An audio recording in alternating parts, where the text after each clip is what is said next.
Señoras y señores, ¿cómo están? Muy buenas tardes, bienvenidos a Puntos de Vista, un programa en el que vamos a estar hablando, por supuesto, de las principales informaciones registradas en la jornada y también tratar de hacer un análisis desde diferentes puntos de vista y, por supuesto, también el de la gente. Jorge Escurra, ¿cómo estás? Buenas tardes, buenas noches ya ahora, ¿verdad? Sí, buenas noches, teniendo en cuenta ya que el sol se ha ocultado por completo a esta hora y se siente un fresquete, pero de aquellos por el viento sur. A pesar de que la temperatura estamos teniendo actualmente de 16 grados, pero se anuncia de que esto va a ir disminuyendo a medida que pasen las horas. Mucha información que compartir con ustedes y como todos los días habilitamos el número 0985-625-000 para que ustedes del otro lado de la pantalla también den sus críticas, puntos de vista, también denuncias que puedan realizarlo a través de fotos y videos a este número que aparece en pantalla aquí mismo. Así que anoten 0985-625-000.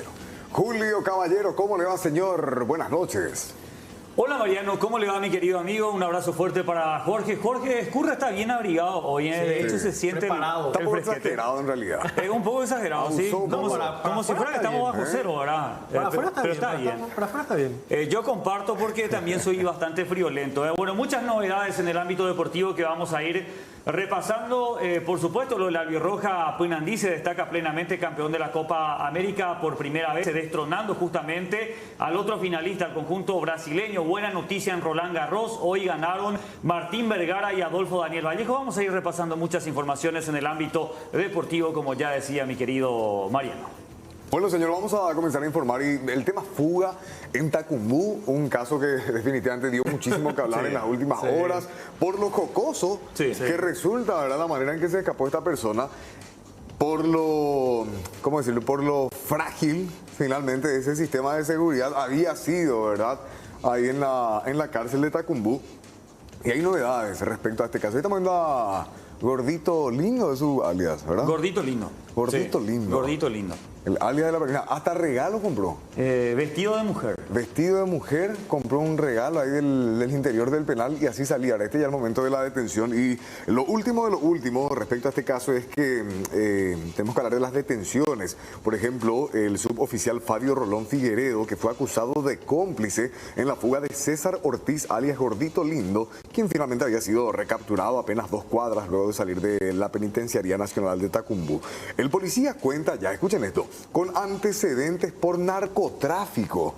Este policía ya estuvo preso, fue liberado y volvió a reincorporarse a las filas policiales y hasta ayer estaba dando servicios en una subcomisaría de San Pedro.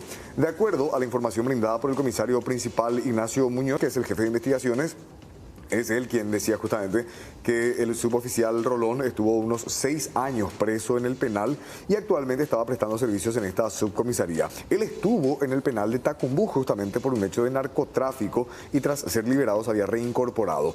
Ayer Ortiz, Gordito Lindo, se disfrazó de mujer para salir del penal de Tacumbú, donde ya no volvería a estar recluido por medidas de seguridad. Ahora está a la espera de un traslado a otra cárcel. Además, Gordito Lindo es un peligroso miembro del clan Rotela y posee antecedentes por robo agravado, hurto y reducción. Las 5 personas se encuentran imputadas. El señor Ortiz está imputado por asociación criminal. Las otras 4 personas están imputadas por asociación criminal, liberación de preso y obstrucción al cumplimiento efectivo de la sentencia. Son 3 delitos por los que están imputadas las otras personas. Va de 3 a 7 años, digamos, en el caso de este policía, ¿verdad?, por liberación de preso. Al ser funcionario es agravante y tiene una pena de 7 años. Acá habría un concurso de hechos punibles que vamos a estar investigando en el desarrollo de esta causa. Es muy incipiente, también ya pedí informes a la Penitenciaría Nacional, van a venir a testificar los policías que hicieron efectivo esta detención, así como pedí también ya el circuito cerrado del lugar, cómo salió el hoy fugado y recapturado. Tenemos una cantidad importante de pruebas, tenemos celulares, tenemos vehículos, vamos a pedir como acto investigativo, ¿verdad?, vamos a comunicar al juzgado y pedir la desgrabación comprobación de estas evidencias, y yo creo que ahí tendríamos más clara toda la película, por así decirlo, de lo que ha ocurrido y quiénes están implicados, quiénes más estarían implicados en este hecho. Un cúmulo importante de pruebas, me falta llamar a testificar a los intervinientes, primero lo que le agarraron en flagrancia, ya pedí informe a la penitenciaría, van a ser convocados. Estuve viendo también por medios periodísticos que fueron separados más de 20 personas que estaban encargadas de la seguridad de la penitenciaría. Vamos a indagarlo uno por uno y vamos a llegar hasta la última persona implicada en este hecho. La novia del policía nos abstuvo, contó una versión que fue invitada para venir, que no cierra, para este representante público no cierra, y el policía sí, y así también el señor Ortiz estuvieron. O sea, está llevando otro colega, él mismo lo que manifestó acá, que corría riesgo supuestamente su vida porque tiene muchos enemigos y que quería volver a la Penitenciaría Nacional de Tacuba. Eso es lo que pidió, que ya está en manos del juez, no está en manos de la Fiscalía. Yo pedí prisión por la expectativa de pena, si bien son delitos, pero existiría concurso en el caso que nosotros podamos probar eso, y también hay un peligro de obstrucción a la investigación, porque está muy incipiente y por la forma que se dio. ¿Qué puedes decir tu defensa? Lo único lo que te quiero decir, no quiero hablar contigo. No quiero hablar contigo. ¿Por qué no? Porque no quiero. Soy una p***. Pagaste mucho. Anda, bañate. Lava tu c***.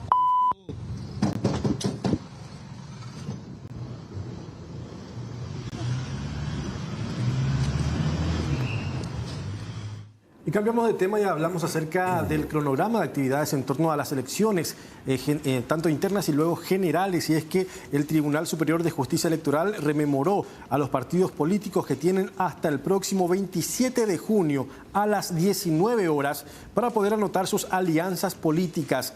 Al anotarse, aquellos partidos aguardarán el reconocimiento del TSJE según el artículo 4 de la ley número 3212. El próximo 18 de diciembre se llevarán a cabo elecciones internas donde los partidos definirán a sus candidatos para los comicios de abril del año que viene.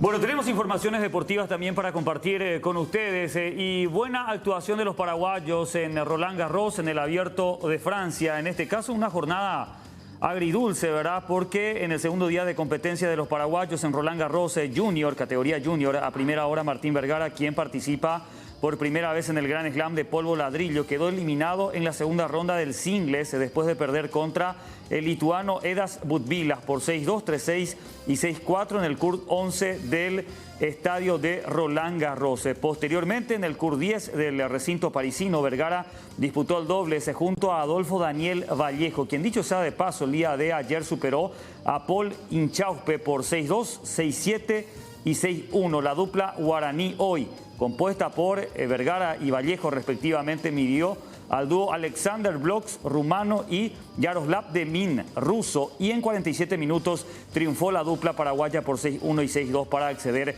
a la segunda etapa del torneo francés. En individuales, en singles, mañana se vuelve a presentar Adolfo Daniel Vallejo. Por el momento, al menos hoy, nos dieron una victoria importante en la categoría dobles estos tenistas que nos representan en el Abierto de Francia en la categoría junior.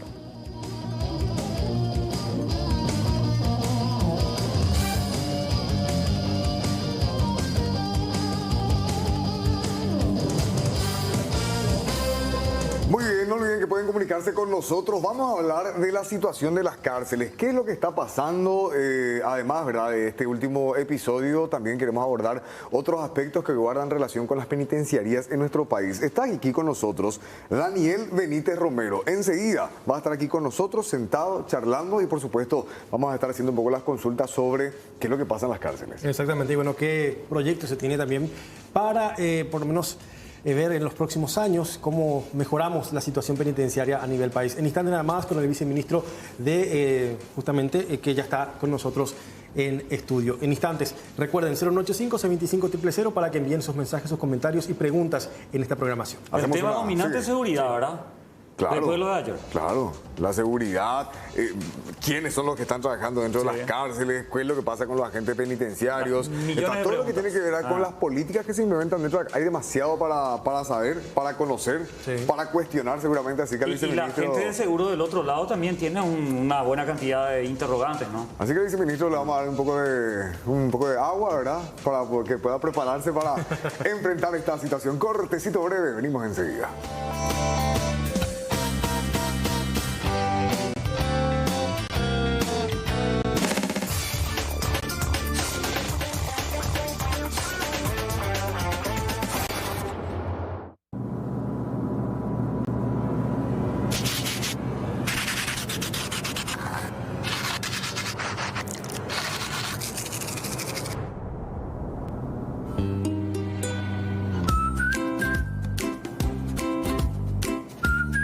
¿Te cuesta sacar las manchas? Mejor usa Cif Crema, que limpia profundamente cuidando todas las superficies de tu hogar. Cif Crema, máxima limpieza, mínimo esfuerzo. El mejor plan es Claro. 7 gigas por 40.000 guaraníes. ¿7 gigas? Sí, 7 gigas. Eso es mucho. Puedes subir, bajar, compartir, escuchar música. Jugar en línea, streamear y pedir delivery. ¡Ubicarme! Todo eso por 40.000 guaraníes. ¿Perdón? ¿Todo eso por solo 40.000? Sí, solo 40.000 guaraníes. Eso es muy poco. El mejor plan es Claro. 7 gigas por 40.000 guaraníes al mes. Mucho por muy poco. Hoy sí, sábado de pausa sedal. Restaura, nutre e hidrata tu pelo con los nuevos baños de crema sedal. Hacé la pausa por tu pelo. Es tan solo un minuto. Proba también la línea sedal jengibre y ricino para un pelo largo y fuerte. Porque tu familia importa, te traemos en la colección de fascículos Prevenir es Mejor. Una guía para prevenir y combatir desde las arrugas hasta los efectos del estrés y más. Todos los lunes, gratis con tu diario. Última hora. Lee la verdad. Ahora somos miles de paraguayos que ya probamos el nuevo Omo líquido para diluir. Por su excelente calidad y a un precio sorprendente. Omo para diluir. Me da más jabón ahorrando un 25%. Todo esto en 3 simples pasos. No esperes más. Probá el nuevo Omo para diluir. La compra inteligente. Te vamos a demostrar por qué Rexona en aerosol es superior. El típico antitranspirante en rolón deja una sensación húmeda y pegajosa. En cambio, Rexona en aerosol no es pegajoso. Te deja fresco y seco al instante. Su fórmula sin alcohol no irrita la piel. Cambia a Rexona en aerosol. Rexona no te abandona. Grandes ideas de las matemáticas, libros con tapa dura y 144 páginas para saciar tu curiosidad y descubrir el mundo de las matemáticas como nunca lo viste. Todos los sábados por 40.000 guaraníes. Última hora. Lee la verdad. El mejor plan es Claro. 7 gigas por 40.000 guaraníes.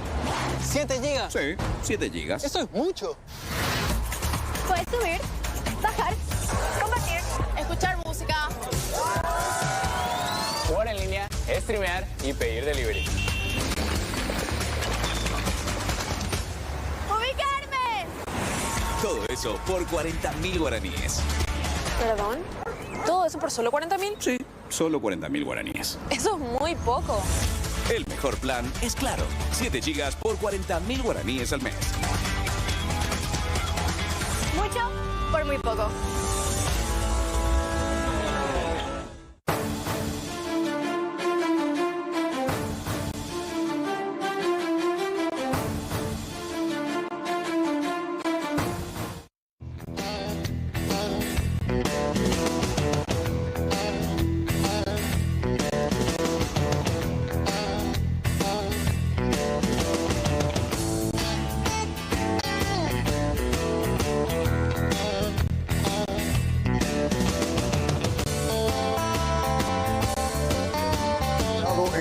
Universidad del Sol, maestrías y doctorados en salud, educación, ciencias jurídicas y forenses.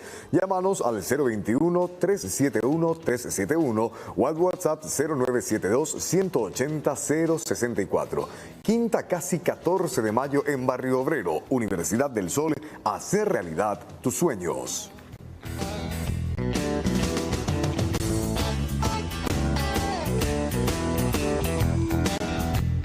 19:15, seguimos aquí en Puntos de Vista y ya lo tenemos aquí al viceministro de Política Criminal, al señor Daniel Benítez Romero. Hola, viceministro, ¿cómo estás? Buenas tardes. Muy buenas tardes, Mariano, Julio, Jorge, también para toda la teleaudiencia de C9N. Por supuesto, viceministro, decíamos, ahora vamos a hablar de lo último que pasó, lo de la fuga de Gordito Lindo. Y antes que todo, ¿ustedes sabían que Gordito Lindo podía fugarse? Sí, teníamos esa información. Aproximadamente hace 15 días yo accedí a esa información y se estuvo manejando con los organismos de seguridad. ¿Y por qué no se pudo evitar? Se dejó, no sabíamos la hora ni el día, pero sí la gente de la Policía Nacional está haciendo la cobertura. Por eso que apenas sale del penal y ya es recapturado. O sea, se activó como un sistema, por así decirlo, para estar atentos ahí. Nosotros tenemos que entender que aparte de la cobertura normal de la policía, existe una ley que declara una emergencia penitenciaria y en el marco de esa ley tenemos la presencia de militares, la presencia de policías especializados que constantemente están están prestando una colaboración con el Ministerio de Justicia. Viceministro, en este tipo de casos, por ejemplo, en que ustedes manejaban la información de que había una posibilidad de que se fugue, esta persona, ¿no se hace custodia personalizado? Muchas veces también es importante determinar que si hay funcionarios que están implicados, que están colaborando para que esto ocurra. Y de hecho que ya el señor ministro ha dispuesto una investigación preliminar por parte de la Dirección de Asuntos Internos y también se ha abierto una causa dentro de la sede del Ministerio Público para que se pueda determinar quiénes serían los responsables, si hubo una omisión o cómo se fueron dando el soporte para que esta persona, César Ramón Ortiz Sosa, pueda escapar de Tacumbú. ¿A cuántos funcionarios están ahora mismo investigando? Nosotros inicialmente tenemos 12 funcionarios, pero se podría ampliar de acuerdo a cómo se vayan dando las circunstancias. Está a cargo del Ministerio Público también lo que se refiere a la investigación penal en sí. Y nosotros como ustedes pudieron acceder al video del circuito de seguridad del penal, creo que hemos facilitado a todos los medios de comunicación para que vean cómo salía este personaje. O sea que ustedes dejaron que se consume el hecho para posteriormente realizar la investigación y, digamos, detectar quiénes son los que estaban trabajando, digamos, en connivencia con esta persona o con la organización. Claro. De hecho que por eso se da la aprehensión de esta persona a metros del penal, ¿no? Y felicitar también por la reacción de manera rápida de los agentes de investigación de delitos que estaban cubriendo esa zona. Viceministro, en torno a este suboficial Fabio Rolón Figueredo, ¿él tiene algún tipo de vínculo con la penitenciaría o por qué fue detenido en torno a este caso específicamente? ¿O cuál sería su grado de participación según lo que se sospecha? El mismo no tiene ningún vínculo con el ministerio, conforme a los datos que yo manejo.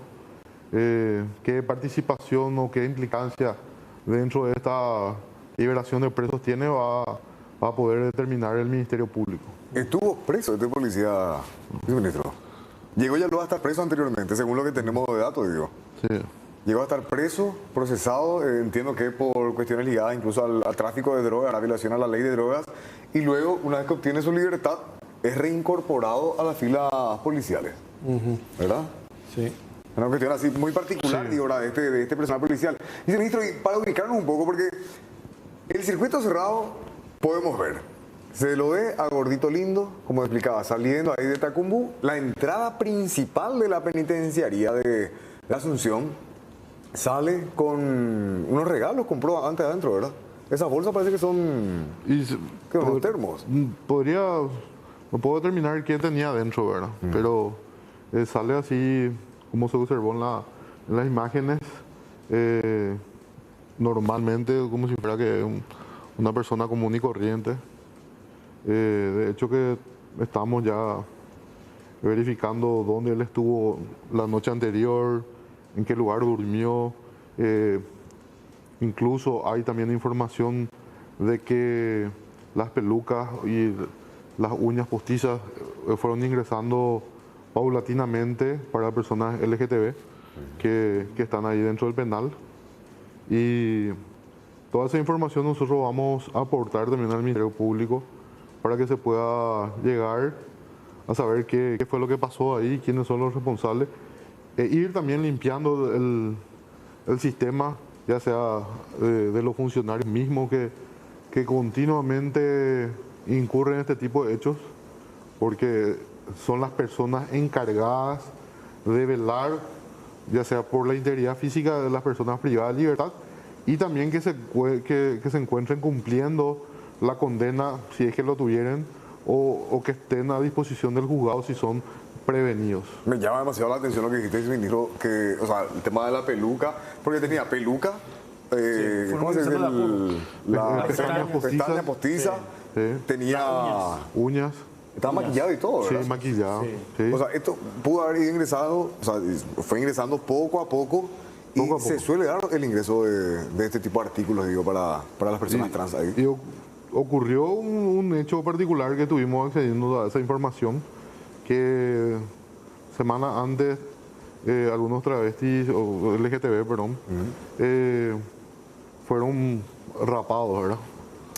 Rapados para que eso también sirva como coartada para poder ingresar las pelucas. O sea, esto llevó su tiempo definitivamente, tanto de planificación y como... De ejecución.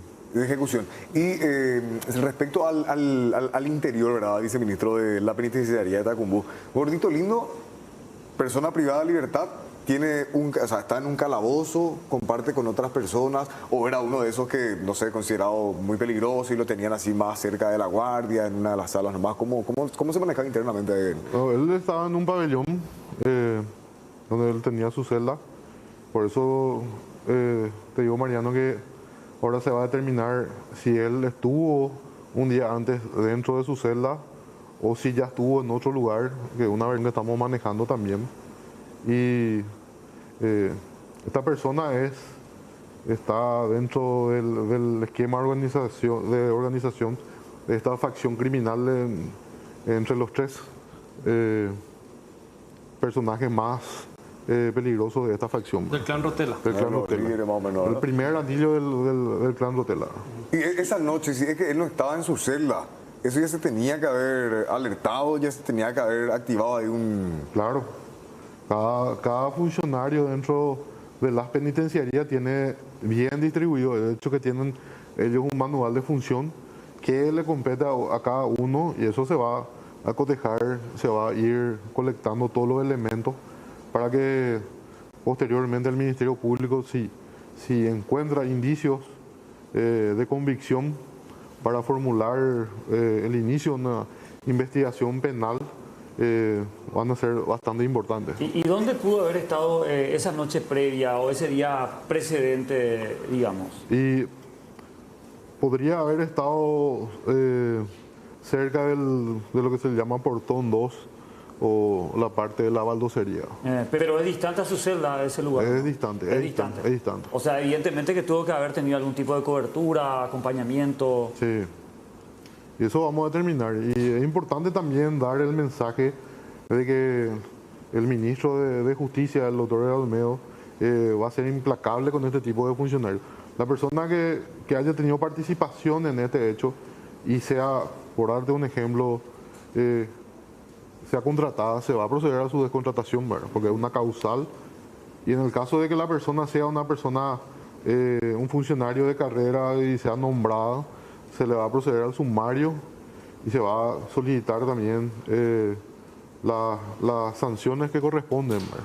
Por el momento, 12 personas investigadas, decía Hasta el momento. viceministro. Todo posteriormente va a ser cotejado con el cruce de llamadas, la extracción de datos de los teléfonos que fueron incautados y también nosotros vamos a colaborar de parte de la Dirección de Asuntos Internos que está llevando esta investigación. Viceministro, yo tengo entendido de que las personas que van a visitar a los internos del penal de Tacumbú entregan su cédula para poder ingresar y a la salida se les devuelve la cédula. Además tiene un sello que es bastante especial, digamos yo. De visitante. ¿Y cómo se dio ese punto específicamente en torno al caso de esta persona que logró salir inclusive de la penitenciaría con la cédula y con el tema del sello? ¿Él tenía el sello con la cédula de quién finalmente salió? Bueno, para graficar y para que la teleaudiencia también entienda cuál es el mecanismo, una persona que se va de visita al penal de Tacumbú, al ingresar debe mostrar su cédula, posteriormente pasa a otro sector donde se le anota en un libro de novedades quién fue a visitarla, a qué interno, la hora, su número de cédula y se deja la cédula ahí. Aparte del sello que había comentado, se le da un carnet de visitante numerado que debe coincidir a su regreso. Por eso llama la atención también a la autoridad del Ministerio de Justicia que tan fácil haya podido salir, porque tenemos que saber que Tacumbú es uno, por la estructura misma, la única forma de salir es por enfrente. Es bastante difícil, para no decir imposible, que salgan por otro lugar, por la cobertura. Al lado tenemos la agrupación, sí. Al costado tenemos, sobre la calle México están apostados los militares. Y la única forma que uno pueda salir es por enfrente, ¿verdad? Después de la recaptura, ¿qué medidas se tomaron con esta persona y en qué medida puede aumentar, por ejemplo, su condena o eso no tiene nada que ver, viceministro? Nuestro Código Penal, que es del año 1998, ya no castiga lo que es que uno se fugue de un establecimiento, ¿verdad?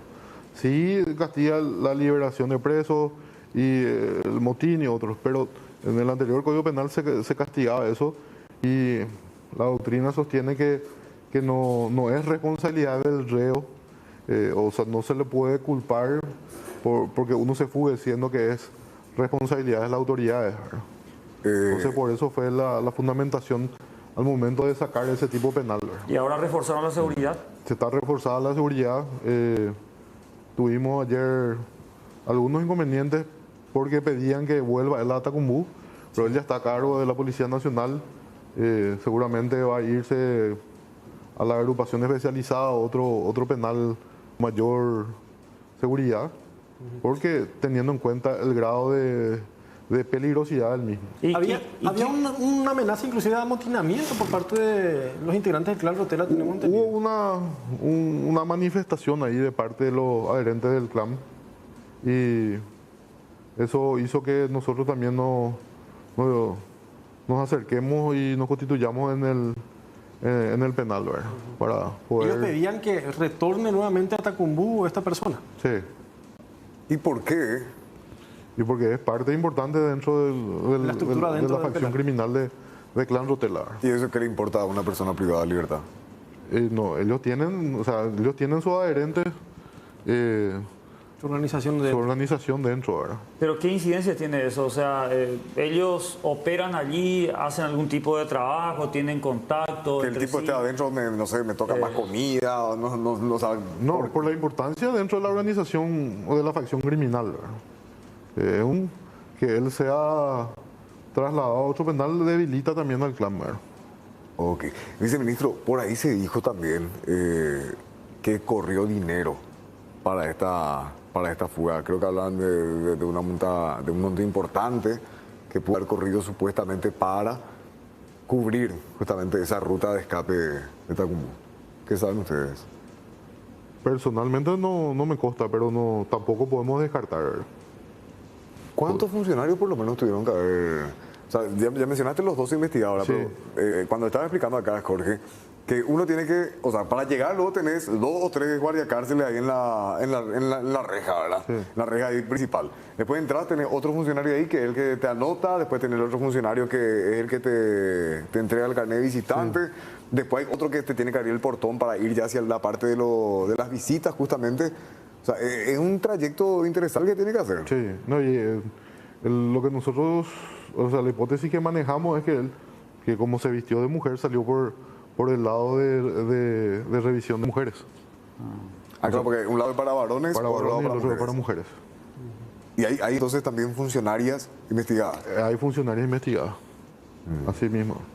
Ok, y respecto al circuito cerrado, siempre lo dice el ministro, vemos al gordito lindo que está saliendo. ¿Hay otras personas, salía solo o salía ya acompañado ahí del penal? No, Por ejemplo, hay una persona detrás. que está atrás, pero ya es coincidencia nomás de eso. Sí. ¿Y se pudo determinar qué tenían esas bolsas? ¿Qué contenían? Eso creo que consta en el informe de la Policía Nacional, que fue lo que él tenía, o sea, cuáles fueron los objetos incautados. Creo que se incautaron, aparte de la ropa, celulares, armas blancas, entre otras cosas. Siempre se dice, acá la gente está escribiendo, la gente está opinando, no se olviden, ¿verdad? Que vamos a leer todo al 85-625-000. Hablan, por ejemplo, que se cambia generalmente al director y compañía, pero queda la misma estructura de la corrupción dentro de esta institución pública. Y hablando de corrupción, a ver, ¿el sello es solo para hombres, dice? Te consulto así, antes de ir al tema corrupción, dice, el sello es solamente para hombres, para las mujeres solamente la cédula. Supuestamente, dice acá alguien. Tendría que haberse sellado a ambos géneros, ¿verdad? Y que cuando vas entrando más te revisan, pero cuando salís ya no se revisa. Acá el sello solo piden solo le ponen a los hombres. Acá la gente tiene... O sea, la gente también está explicando, ¿verdad? Sí. Hablando de corrupción, viceministro, ¿cómo está el tema de los agentes penitenciarios? Recordarás, ¿verdad? Todo el problema y el reclamo que venían haciendo ellos históricamente para poder ganar un poco mejor, para profesionalizar incluso lo que tiene que ver con el servicio de agentes penitenciarios. Hoy en día, ¿cómo están ellos? Y el subsidio familiar que se le había recortado también. ¿Por qué es que se había vuelto tan endeble, tan vulnerable, por así decirlo, ese tema del...? Bueno, tiene que entender que eso se dio en forma gradual, esos beneficios que ellos accedieron. Uno lo por el trabajo y la importancia del trabajo y la poca remuneración que muchos tenían en ese entonces. Creo que empieza en el 2018, va aumentando esa bonificación, creo que empezó en 600.000 guaraníes y fue aumentando a 900 hasta llegar a 1.700.000 bimestral.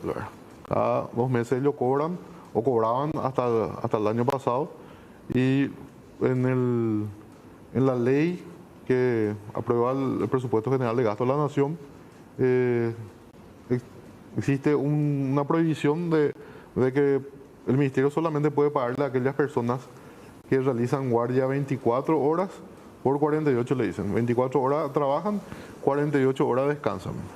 Y dentro de las penitenciarías nosotros tenemos funcionarios que son parte del sistema, que son los que hacen la comparecencia, los que le llevan a las personas privadas de libertad hasta los juzgados para las distintas audiencias, la gente que está en judiciales, una estructura que hace que se mueva y que se pueda también dar curso a todos los requerimientos de los distintos juzgados que tenemos en el país.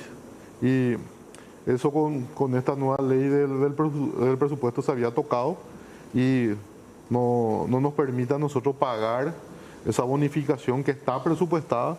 Existe el dinero dentro del presupuesto, pero solamente se le puede pagar a esas personas que hacen 24 horas de guardia por 48, no así a las personas que en teoría se denominan administrativos. ¿Cuántos funcionarios son actualmente y están lo suficiente o por ahí necesitan contratar más, viceministro? Sí, de que nosotros necesitamos más personales, porque por turno estaban entre 40 y 50 y en Tacumbú tenemos una población de 2.956 internos, por dar un ejemplo. Nosotros en el sistema en sí, en la totalidad, tenemos aproximadamente 16.000 internos, ¿verdad? Y el número de agentes penitenciarios que tenemos es una relación de 1 por 40, 1 por 50, ¿verdad?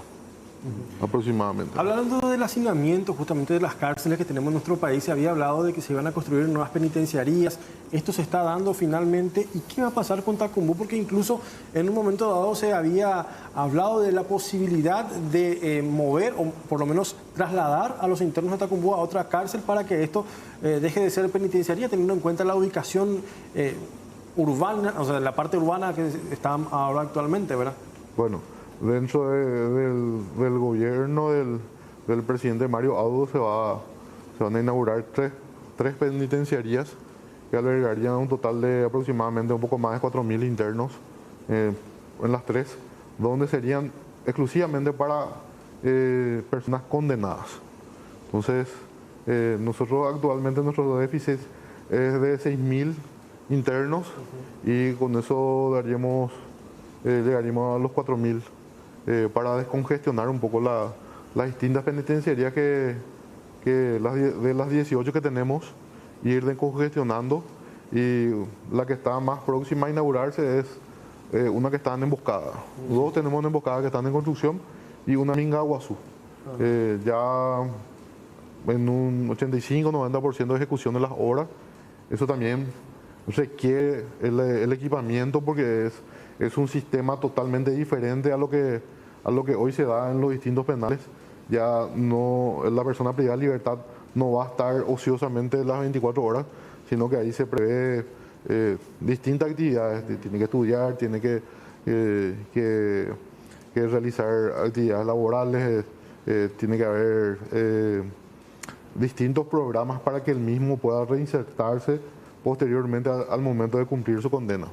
Entonces, es un desafío bastante grande que tenemos de poder habilitar. Yo creo que en septiembre, más tardar octubre, estaríamos habilitando la primera de esas penitenciarías. Interesante, por lo menos para descongestionar un poquito lo que es el tema de las penitenciarías, ¿verdad? Actualmente, por ejemplo, haciendo un ejemplo nada más, la penitenciaría de Tacumbú, ¿cuántas personas están actualmente allí y la capacidad máxima para este lugar? 2.956 personas tenemos al día de hoy. Y tenemos aproximadamente 1.000 personas que están sobrepasando la cantidad permitida. ¿Y dónde están esos 1.000? ¿Están por los pasillos? ¿Tienen...? En Tacumbú en su momento se llegó a 4.100 internos. Hoy día estamos 2.956. Nosotros cuando ingresamos al Ministerio de Justicia estaba cerrado Tacumbú. Posteriormente, como las otras penitenciarías ya alcanzaron también un nivel elevado de población, tuvimos que volver a habilitar e ir ingresando nuevamente personas privadas de libertad. Aún asumiendo ese estado de hacinamiento, viceministro, cada vez más gente va entrando a Tacumbú. O sea, ¿cuánta gente entra, por ejemplo, en un mes? Por poner un número simplemente. Bueno, ya hace aproximadamente 2 meses que habilitamos y estaban 2.500 internos, ¿verdad? Sí, 450 y algo lo que tuvimos en esos 2 meses. En esos 2 meses. Sí. Es una buena cantidad. Sí. Muchos se quedan, muchos salen, ¿verdad? Va rotando y muchos vuelven a ingresar, ¿verdad? De hecho, de que se debe trabajar en políticas públicas, no solamente en reprimir y condenar, sino que también ver la forma de que esa persona no vuelva a reincidir, porque tenemos hoy un número bastante elevado de una persona que ingresa al sistema penitenciario, o sea, de 10, 6 vuelven a reincidir. Eso no pasa, por ejemplo, en los adolescentes, que tenemos un 18% de personas que vuelven a reincidir. ¿Qué habla de la reincidencia? Sí. Y la mora o lo que se refiere a todas las personas condenadas, tenemos una diferencia bastante grande, ¿verdad? En Tacumbú no tanto, pero en otros penales, por ejemplo, en Coronel Oviedo, de los 1.500 internos, 200 tienen proceso abierto y el resto está condenado. Muy poco el porcentaje de condenados, por lo menos Sí. en las penitenciarías. Sí. De hecho que en su momento se había aprobado una ley, la ley del grillete electrónico que le llamaban, ¿verdad? Pero muchas veces ingresan los proyectos dentro del poder legislativo y son tocados, y eso fue a parar al Ministerio del Interior, que creo que por una cuestión presupuestaria no está pudiendo aplicar, y eso también hace que toda la presión esté dentro de la penitenciaría, ¿verdad? Y son muchos factores, ¿verdad?, que uno puede llegar Eso a ayudaría muchísimo, ¿verdad? ayudaría muchísimo. Por lo menos los que están en proceso, que todavía no tienen condena, por lo menos seguir el proceso desde una prisión domiciliaria. Nosotros tenemos que entender que nuestra Constitución y nuestro Código Procesal Penal establece como excepción la prisión preventiva. O sea, el último ratio que puede llegar el Estado es aplicar la prisión, siendo que, por ejemplo, está la prisión domiciliaria, que tampoco a veces funciona porque cómo controlar, o sea, la Policía Nacional tampoco tiene la capacidad de ir acá interno a controlarle, por eso es una herramienta bastante importante lo que es ese mecanismo de hacer el seguimiento y que se active el protocolo cuando esa persona sale de su domicilio. Que es bastante común en otros países. Sí. Tema de la pulsera. Tema de la pulsera. Viceministro, leyendo acá a la gente, porque hay, o sea, la gente está opinando y muchos dicen que es muy fácil, por ejemplo, meter el celular, que vos le pagas nomás 11.000 al guardia, que ya está adentro, que incluso, por ejemplo, el caso de Tacumbú, que adentro hay negocios. Y esto es cierto, hay puntos ahí de venta donde te venden alimentos, cantinas. Pero que supuestamente en esas cantinas también se venden hasta chips. ¿Y cómo van a permitir venta de chips dentro de una cárcel? Dicen aquí. ¿Cómo se le controla a los guardias otra vez y a estos comercios? Y por eso desde que nosotros ingresamos al Ministerio de Justicia ya se han hecho más de 30 requisas en los distintos penales donde se han encontrado celulares, armas, bebidas alcohólicas, explosivos, túneles. Constantemente estamos haciendo, siempre con lo que contamos también, con nuestros elementos que tenemos a mano que podemos hacer las requisas. Tendríamos que invertir como Estado en dotar a las distintas penitenciarías de mayores implementos para poder hacer un buen trabajo. Algún tipo de, ya que si es que no se puede, por lo menos quitarles los aparatos celulares, algún tipo de sistema que evite que los teléfonos celulares se conecten a la red principal. Ahora, me imagino que se puede, teniendo en cuenta que, por ejemplo, esto se da en algunas canchas, tipo inhibidor, un inhibidor. Sí. Así, porque sabemos que inclusive se está extorsionando casos muy conocidos, y también cada vez se hace más común casos de personas que están extorsionando a través de teléfonos celulares dentro de las penitenciarías. Nosotros estamos trabajando actualmente y tuvimos ya contacto con empresas que están en el exterior, que tienen una buena tecnología también. Tuvimos primeras reuniones para poder avanzar en esos inhibidores de señal, porque lo que se tenía ya están en desuso o causaban molestia. Por ejemplo, el caso de Tacumbú, inhibía la señal del barrio, ¿verdad?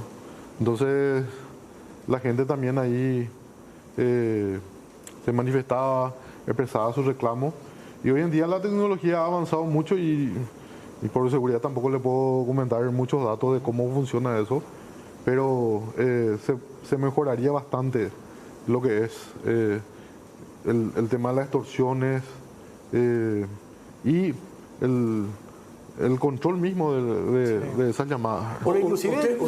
¿Ustedes saben cuántas redes actualmente están operando desde adentro, ya sea desde Tacumbú o desde otra penitenciaría? Digo, hablando de extorsiones, viceministro, ¿manejan esa información? Sí, constantemente estamos haciendo intervenciones específicas, ya sea en el penal de Ciudad del Este. Teníamos una persona que constantemente, y fue esta persona que estuvo orquestando el secuestro de un colono brasileño, y que llegó la información por parte del gobierno tripartito que compone Paraguay, Brasil y Argentina. Nos dijeron dónde estaba esa persona. Se fue el director acompañado de un equipo a tratar de incautar su teléfono, y él mismo agarra y tira en el inodoro, y se va por la cañería, se volvió a romper toda la cañería y se recuperó el teléfono, ¿verdad? Y así, varias intervenciones. Estamos trabajando muy bien con la gente de antisecuestro que da también seguimiento a esto, a los casos de extorsión y muchos otros hechos punibles que a veces son imaginados ahí, ¿verdad? Más allá de estos hechos punibles que usted menciona justamente, viceministro, estas personas, estos reos que manipulan los aparatos celulares, no hace falta, por ejemplo, que cometan algún tipo de hechos ilícitos, sino que prácticamente están utilizando sin ningún tipo de vergüenza, ni siquiera miedo, teniendo en cuenta de que está prohibido. Y vemos, por ejemplo, Cucho Cabañas, una persona bastante conocida y que es bastante seguido inclusive en las redes, bastante activo con sus estados, fotografías, videos, desde el interior de la cárcel. O sea que prácticamente no tienen miedo de los controles que se puedan realizar dentro de las penitenciarías. Y sí, pasa muchas veces que se tiene la complicidad de algunos funcionarios, ¿verdad? Que son los que ingresarían esos aparatos celulares. Y es una lucha de día a día dentro del Ministerio de Justicia. Uno, porque existen funcionarios desleales y deshonestos, y otro, estas facciones criminales se van ingeniando y se van renovando y van tratando de armar nuevas estrategias, y nosotros tenemos que hacer frente a eso. Hasta el momento creo que hemos tenido un buen resultado. Eso también tiene que juzgar o evaluar la ciudadanía. Pero no tuvimos grandes novedades dentro de los penales, ¿verdad? Todo siempre fue controlado por parte del Ministerio de Justicia. Viceministro, decías hace rato que hay, digamos, carencia de funcionarios o que por ahí falta contratar más. ¿Cuántos funcionarios más faltan? Y además, los agentes penitenciarios tienen que tener algún tipo de preparación especial, perdón la ignorancia, ¿verdad? ¿Tienen que hacer algún curso para fungir como tal? Nosotros, dentro del cumplimiento de normas internacionales, para dar cumplimiento, como decía, a esos requerimientos, el Ministerio de Justicia cuenta con un instituto de capacitación y formación de agentes penitenciarios. De hecho, que los nuevos agentes que van a estar dentro de los nuevos penales no van a ser gente que está ya dentro del sistema en Tacumbú o en otro penal. Van a ser personas que son formadas con un enfoque diferente, y el requerimiento es haber terminado ese curso. Y constantemente se está tratando de realizar vínculos con distintos países, Argentina, Uruguay, Brasil, en materia de cooperación, para poder también tener la presencia de instructores y por la envergadura de los penales de otros países, que podamos también ellos puedan ayudar con su experiencia a la formación de los agentes. ¿Hay que pagar esos cursos? ¿Cuánto tiempo dura? ¿La gente interesada, por ejemplo, cómo hace para ir a Hace poco tuvimos la convocatoria la segunda cohorte. No tiene costo y duran 2 años. 2 años. 2 años. Emboscada es un mercado de coima. A partir de 20.000 guaraníes ya puedes hacer lo que querés, la droga corre como chicle. Y no me contaron, yo vi todas las veces que me fui de visita, y la privada es un gran negocio de los mismos directores, dice. Caso de Emboscada. Hay gente que se va y gente que nos está escribiendo sobre esa cuestión del manejo ahí adentro. Nunca se va a hacer presupuesto para las penitenciarías. Todas las autoridades que entran piden mayor presupuesto, pero pocas acciones, por ejemplo. ¿Qué autoridad presentará su renuncia por este hecho? No tienen autoridad moral, por ejemplo. ¿Qué pasa a propósito del director, por ejemplo, de Tacumbú, tras esta fuga? Y él está todavía en el cargo. Nosotros vamos a tratar de colectar todos los elementos para que posteriormente el señor ministro tome una determinación. Viceministro, una duda en torno justamente al caso de César Ortiz. ¿En qué momento se percataron de que él mismo se había fugado? Porque él ya salió del recinto, ya salió a la vía pública, como se dice, y caminando tranquilamente, ¿verdad? Sí.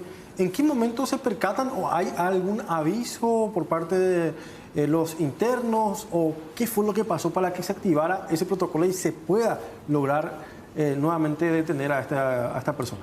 Bueno, como le había dicho al inicio, hace 15 días se tenía esa información. Nosotros, en primer término, habíamos pensado que iba a ser hace 8 días, el domingo, pero no se dio eso. Y entonces ya las autoridades la autoridad de seguridad, o sea, la Policía Nacional, estaba ya en conocimiento de eso. Cuando sale esta persona, ellos ya contaban con esa información y es que así lo aprenden. Respecto al clan Rotella, viceministro, ¿cómo se está manejando eso? Porque muchos comparan incluso, ¿verdad?, lo que, por ejemplo, es el fenómeno PCC. PCC, que en las cárceles del Brasil es donde fue echando raíces, fue ganando soldados, fue ganando adeptos. Una persona que entraba de repente por un robo callejero, cuestiones así minúsculas, terminaba después conociendo cómo funcionaba, por ejemplo, una red de tráfico de drogas, se sumaba incluso al negocio ilícito. Eso PCC, y pareciera que lo del clan Rotella va por ese mismo camino y pareciera que su gran academia es la cárcel de Tacumbú. De hecho que en el penal de Tacumbú solamente están, o sea, no existe otra facción criminal dentro del penal, que decisión que se había adoptado posteriormente al decapitamiento de 7 personas allí. Entonces solamente en Tacumbú hay una facción de Rotella y las personas privadas de libertad comunes, ¿verdad?, que no tienen simpatía con ese grupo. En otros penales tenemos algunos solamente PCC o en algunos tenemos las dos facciones, pero bien separados. ¿Y suma soldados Rotella en Tacumbú, por ejemplo? Siempre están buscando reclutar y pasa con todas las facciones criminales, ¿verdad? PCC, Clan Rotella, Comando Vermelho, tenemos gente del cartel de Sinaloa y otros grupos minoritarios. ¿Y cuántos por lo menos son? O sea, dice por una facción, un grupo, la Clan Rotella, y o sea, ¿cómo es la estructura, te digo? Y con la información que yo manejo, el Clan Rotella estaría compuesto de 100 personas en Tacumbú, que son parte. ¿Y tendrían algún tipo de distintivo, teniendo en cuenta, por ejemplo, que los del PCC tienen algún tipo de tatuaje y cosas así que nuevamente se distribuyen? ¿Ustedes cómo los identifican, viceministro? Bueno, y ese es un trabajo, algo que se hace día a día, porque por día nosotros tenemos 50, 60 personas que van ingresando a los distintos penales, y donde, por ejemplo, en Tacumbú hay solamente Clan Rotella, no podemos meterle a una persona que simpatiza o tiene afinidad con el PCC, por ejemplo, ¿verdad?, porque ahí sí vamos a tener problemas. Entonces, hay ciertas características o símbolos o signos que nosotros vamos detectando y conforme a eso también se va trabajando. Bueno, quiero nomás darle, ¿verdad?, espacio a la gente, viceministro, y acá seguramente vamos a ir así de un tema a otro, ¿verdad? No son las visitas los que proveen cosas a los presos, son los guardias y Polibandi. Ese vehículo del año tienen todos esos guardias, cárceles y hermosas casas, terrenos. Pueden preguntar por qué siguen en los cargos los funcionarios con pésima referencia conocidos por sus actos de corrupción, como César Garay, Artemio Vera, César Kriskovic. Otra pregunta dice, ¿a partir de qué estatura tiene que tener? Mira, creo, gente interesada, como decíamos, en ser agente penitenciario. Requisito ahí con la estatura, por ejemplo, y si tiene que terminar bachillerato, dice, para poder titularse. Sí, bachillerato concluido. Edad de 20 a 35 años. Extendimos un poco más esta segunda convocatoria porque la anterior era hasta 30. Edad o sea, la altura si no estoy transcordado, es 1,70 o 1,65. Bueno, es importante que trate de hacer memoria para acá. Sí. Acá una persona dice, los cursos tienen costos, piden una lista de requisitos como exámenes físicos, de laboratorio, exámenes psicológicos, invertís tiempo para rendir los exámenes y al final te rechazan porque no reunís estatura. Y ves en la lista de los que te siguen ni siquiera participaron en los exámenes, todo es puesto policial, puesto político al final, dice acá una persona. Que aparentemente se inscribió. Hizo para hacer el curso y se enojó. Por ejemplo, no puede... O sea, se hace nosotros tuvimos examen físico, de conocimiento, inspección médica. Se hicieron, por ejemplo, el examen físico se hizo en la ICEPOL. Tampoco puede tener relación sanguínea con una persona privada de libertad. Y inclusive... O sea, no puede ser su hermano, por ejemplo. No, no puede ser. Y con funcionarios también tuvimos como norma que personas ligadas al sistema no... se hizo un filtro bastante interesante porque muchas veces, como dicen la audiencia, la teleaudiencia, existen funcionarios que ya están bastante amañados, por decirlo de una forma, y transmitirían esos vicios a esa nueva penitenciaría. Eso es lo que no queremos. Queremos que se trabaje de forma diferente. No son iguales, donde uno va a tener las comodidades que a veces solemos encontrar en las requisas. Y entonces por eso que ponemos esos filtros.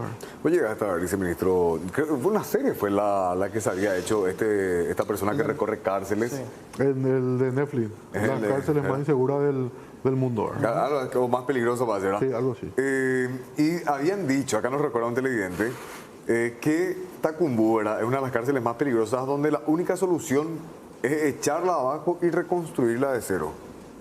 Sí. Yo creo que si el día de mañana se echa eso, ya la gente no va a permitir, y los vecinos, que se vuelva a construir una penitenciaría ahí. Uno, por el lugar ubicado que está hoy en día, la cantidad poblacional es bastante elevada.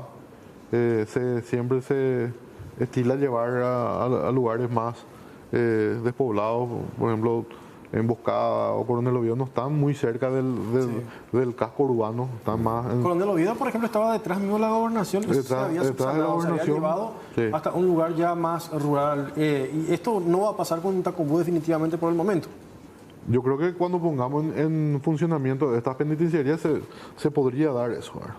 No tendríamos que... En algún momento tenemos que darle un cierre y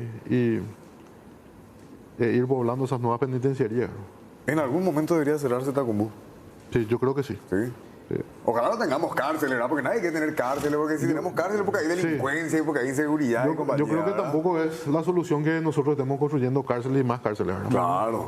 Tenemos que ver muchas veces, y eso hasta suena antipopular, el tema del uso excesivo de la prisión preventiva. Por ejemplo, hay tipos penales que no tienen la relevancia que otros y que no cumplen tampoco los presupuestos establecidos en el artículo 242 del Código Procesal Penal, y están privados de su libertad. Viceministro, me quedó haciendo ruido la frase, ¿verdad?, que en algún momento se tiene que cerrar Tacumbú. Pero evidentemente eso hay que proyectarlo, hay que trabajarlo, hay que planificarlo. ¿Qué tiene que pasar, por ejemplo, para que en un momento dado se cierre Tacumbú? Yo creo que con la puesta de funcionamiento de estas tres penitenciarías se estaría ya analizando seriamente esa posibilidad. O sea, sería factible ya. Sería factible. Y después ver que toda esta generación de personas privadas de libertad vaya o saliendo, porque va a ser todo un problema que cuando la gente te diga, no, yo no me voy a visitar a mi familiar allá, tal cosa, acá tiene que... Porque ese es el inconveniente también, ¿verdad? Cuando se me traslada a los internos. Claro, con el traslado mismo. Y hablando de traslado, acá hay una pregunta, viceministro, directa. ¿Por qué no le trasladan a Javier Rotella de Tacumbú? Uno tiene que entender que hay una disposición del juez, de un juez competente que tiene sus causas, ¿verdad?, que dispone muchas veces que fulano de tal tenga que cumplir o guarde prisión en tal penitenciaría, ¿verdad? Eso tendríamos que trasladarlo también a sede del Poder Judicial, ¿verdad? O sea, depende del magistrado. Claro.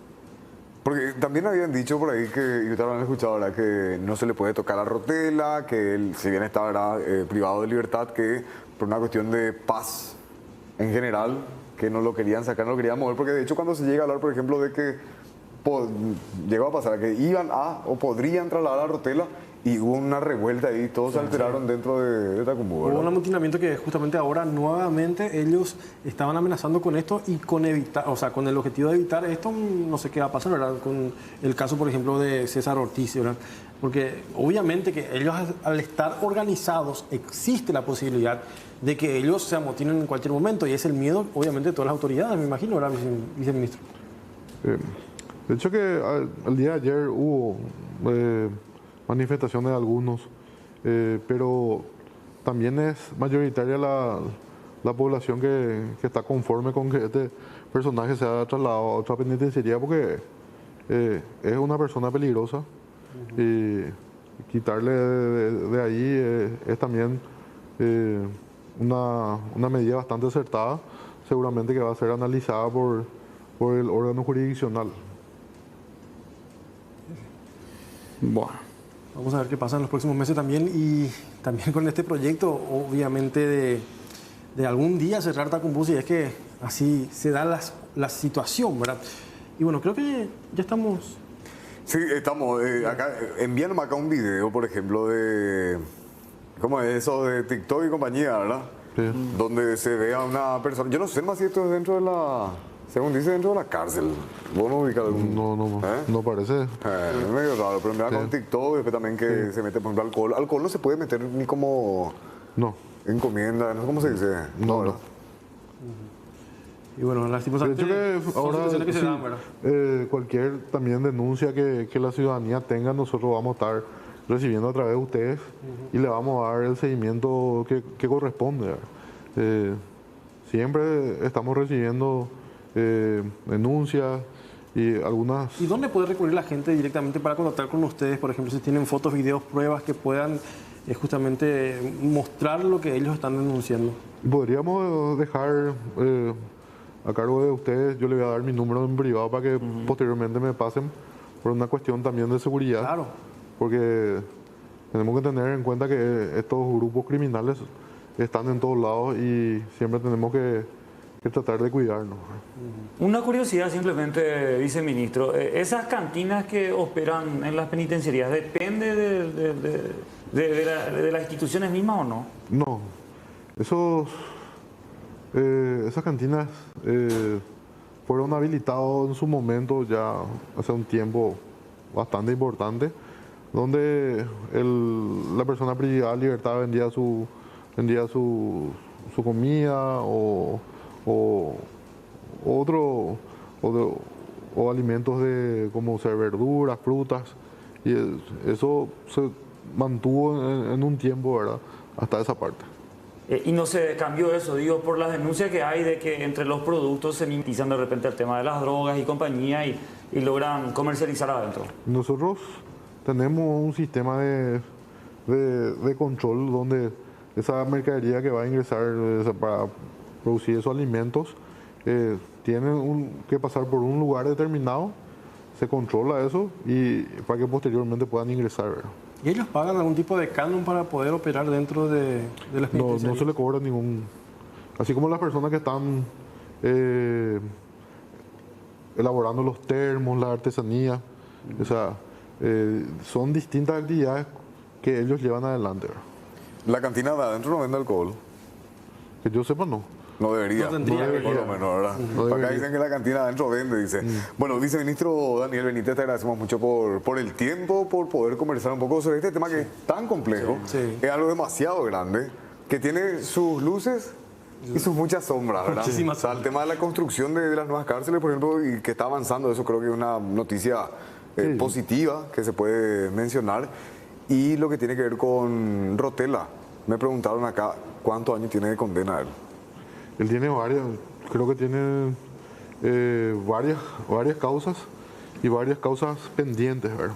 Ahora vamos a determinar dentro de poco tiempo cuánto es el total, ¿verdad? O sea, digo nomás porque viste que eso depende de la prosperidad y la continuidad de que se siga formando, ¿verdad? Bueno, gracias, Yo viceministro, por tu le tiempo. ¿sí? agradezco muchísimo a ustedes por la invitación, feliz de estar compartiendo ya ahora que anteriormente se hacía de manera virtual, hoy pudimos estar compartiendo con ustedes y poder también conversar con la ciudadanía, escuchar también sus reclamos. Siempre como servidores públicos nosotros tenemos que estar atentos a cualquier tipo de reclamo porque es nosotros nos debemos a la ciudadanía, ese es el compromiso que nosotros tenemos dentro del Ministerio de Justicia y ojalá que tengamos otra invitación para hablar del lado positivo de las penitenciarías, los distintos programas de reinserción que se están dando, las capacitaciones, por darle un dato. Tuvimos en Emboscada, tuvimos 200 personas que fueron capacitadas hace poco por el SNPP. Y así tenemos muchísimos programas bastante interesantes que queremos también compartir con ustedes, pero muchas veces el lado violento o el lado negativo es lo que prospera. Claro, porque nos preocupa, nos asusta, más vale, ¿verdad? Entonces, ver también cuántas personas están estudiando. Tenemos la gente ahí de la Unidad de Esperanza que están estudiando carreras universitarias, la carrera de Derecho, Administración y otras cosas que en su momento queremos tocar. Hoy tocamos este tema, que es un tema importante porque la seguridad del país también depende de lo que pasa en la penitenciaría. Tenemos claro eso y nosotros vamos a poner nuestro mayor empeño y nuestro compromiso para que podamos también dar los resultados que la ciudadanía espera. Gracias, ministro. 20:06, hacemos una pausa, Jorge. Ya enseguida volvemos con más información, así que quédense con nosotros.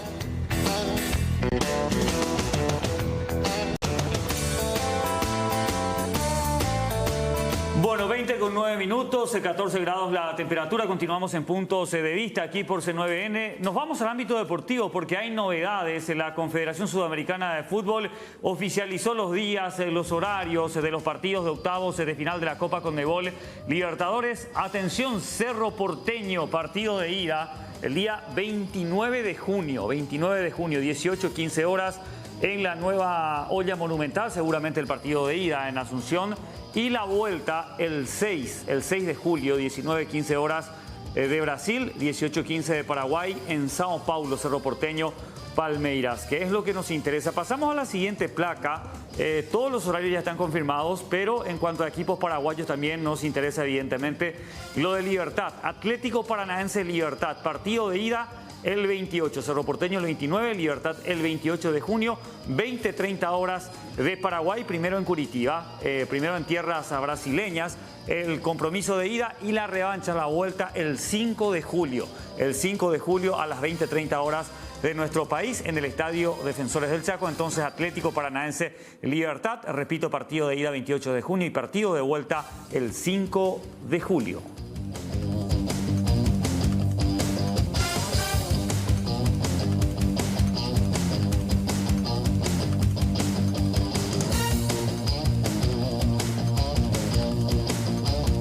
Bueno, cambiemos de tema, hablemos un poquito de Joshua Duersen, del piloto paraguayo que realmente hizo una excelente labor este fin de semana. El piloto guaraní completó su segunda presencia en el trazado callejero de Mónaco el día de ayer, donde logró un meritorio 10º puesto luego de escalar 2 posiciones, dejando incluso por detrás a su compañero de equipo en una performance muy buena del piloto del Arden Motorsport. Joshua Duersen cerró su tercera participación en la Fórmula 3 regional europea, metiéndose por segunda vez en el año en la zona de puntos, logrando ser 10º en un circuito donde adelantar es muy complicado realmente para todos. Partiendo desde el 12º lugar, Duersen empezó a apretar a los pilotos de adelante, logrando superarlos para meterse en el top 10. Incluso el paraguayo estuvo luchando contra su compañero Noel León, piloto de la Academia Red Bull, por el 9º lugar, siendo el mexicano el que logró mantenerse en la posición número 9 en las últimas vueltas. El balance de este fin de semana es altamente positivo, ya que Duersen compitió por primera vez en un circuito callejero como el de Mónaco. Ayer el paraguayo se mantuvo o terminó en el puesto 10. El sábado culminó en el puesto 12 en una carrera muy accidentada y con varias banderas rojas. Ahora el paraguayo se prepara para volver a los circuitos este fin de semana cuando compita en Francia en el trazado de Paul Ricard. Así que muy bien, logrando puntuar en el Principado de Mónaco en este circuito este fin de semana el piloto guaraní Joshua Duersen.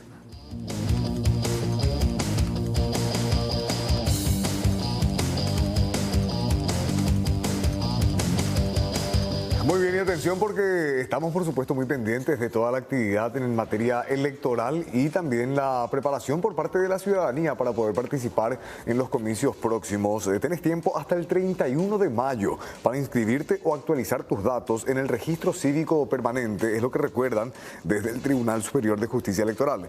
El método, ¿cómo es esto? Te acercas a la oficina del registro electoral de tu residencia actual con tu cédula de identidad para solicitar la renovación de tus datos en el registro cívico permanente con miras a las elecciones nacionales del 2023.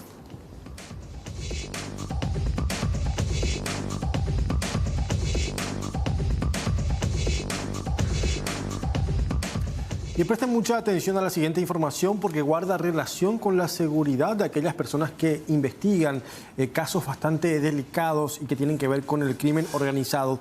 La fiscal general del Estado, Sandra Quiñones, se reunió hoy con la mesa directiva del Senado para dar detalles sobre la seguridad de los agentes que llevan causas relacionadas al narcotráfico y el crimen organizado. La reunión nació motivada por el asesinato de Marcelo Pecci en Colombia. Quiñones llegó acompañada de los fiscales Osmar Legal y Francisco Cabrera de la Unidad de Delitos Económicos y también estuvo presente Alicia Saprissa, que forma parte de la investigación de Pecci. Justamente al respecto habló Enrique Salim Busarquis. Me retiro porque para mí es un disparate esto. En primer lugar, para mí es una pérdida de tiempo, una gran volaterapia, una gran hipocresía. Estuvimos hablando de la cuestión de seguridad, los otros casos. Yo le dije a la señora Sandra Quiñones, ¿qué hizo usted? Quiero que me respondan. ¿Cómo el señor Carte está siendo investigado a nivel internacional y acá? Y hoy hubo una actividad bastante interesante en el Congreso Nacional. La fiscal general del Estado estuvo por ahí, también el fiscal Omar Legal, y menciona a estas personas porque ellas justamente son las encargadas de dilucidar qué es lo que pasa con Tabacalera del Este, empresas del grupo Cartes. Ya está en manos de los investigadores este voluminoso reporte presentado por la Secretaría de Prevención de Lavado de Dinero CEPRELAT, que salpica al expresidente de la República, Horacio Cartes. El acceso a miles de facturas emitidas por y para Tadesa será fundamental para avanzar con la investigación. Causó mucha indignación en la forma en que esto fue presentado. Consideramos de que no era la vía ni la forma en que debió haber sido, puesto que primero se filtró a ciertos grupos políticos y después recién se hizo llegar a la Fiscalía. Ahora, nosotros no tuvimos siquiera el tiempo para poder analizar el documento y ya con todo vino encima el requerimiento de la prensa, pero rápidamente pudimos reaccionar, entender a partir de las publicaciones, porque tampoco tenemos el documento oficial, y hacer el descargo correspondiente. Todos los informes de la CEPRELAT van con el condicionamiento de que no constituyen prueba para ningún juicio, que no puede ser utilizado en ningún juicio, pero ya con lo que se hizo se encargan de establecer hechos como si fueran verdaderos y sentencias que tiene este informe, o sea, conclusiones, conjeturas, hipótesis que no se compadecen realmente con un material probatorio consistente. Y eso ya queda, digamos, en el imaginario popular.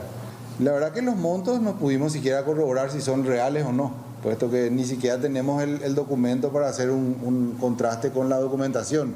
Hay que ver de qué año es también, porque 5 años se guarda la contabilidad, después de ese tiempo ya uno no queda con los comprobantes. Solamente tienen las facturas, o mejor dicho, las declaraciones juradas que es un resumen de todo lo facturado en compras y ventas. Pero en verdad se trata de préstamos realizados en... Bueno, y seguimos con puntos de vista y con este bloque que ya es prácticamente tradición en esta programación porque se trata del bloque de los paraguayos por el mundo y como cada noche prácticamente estamos conversando con paraguayos que se encuentran en diferentes partes del globo terráqueo. Hoy con un paraguayo que está en las zonas de Turquía, Ramón Ayala, un estudiante paraguayo, repito, que está estudiando también en Turquía, digo bien, a ver, la especialidad específicamente es de Ciencias Políticas y Administración Pública. Ramón Ayala, muy buenas noches, gracias por atendernos a esta hora. Muy buenas noches a todos, muy buena madrugada, sería acá para Turquía, son las 3 de la mañana, entonces le quiero saludar a todos, allá también un saludo también al señor Julio, al señor Mariano y un gusto. Un abrazo. Bueno, comentanos cómo fue que se dio esta oportunidad de estar estudiando en Turquía y también dos carreras bastante importantes. Es muy joven, Ramón, Administración ¿no? Pública y también lo que tiene que ver con la política, o sea, bastante interesante por sobre todo. Y básicamente la oportunidad se dio de que en Paraguay se abrió la convocatoria de la beca del gobierno turco en el año 2019, entonces yo había aplicado a la beca y bueno, tuve la suerte, digamos, de quedar seleccionado para esta beca, una beca que prácticamente cubre todo el estudio, incluye el idioma de turco, los tiquetes de avión, la estadía, la alimentación y aparte da un stipendio mensual para que uno pueda, digamos, gastar en algunas necesidades personales, ¿verdad? Entonces fue así que en el año 2019 vinimos 3 paraguayos en Turquía, los 3 en diferentes carreras. Yo vine aquí a la carrera de Ciencias Políticas y Administración Pública en la ciudad de Samsun, que es una ciudad pegada al Mar Negro.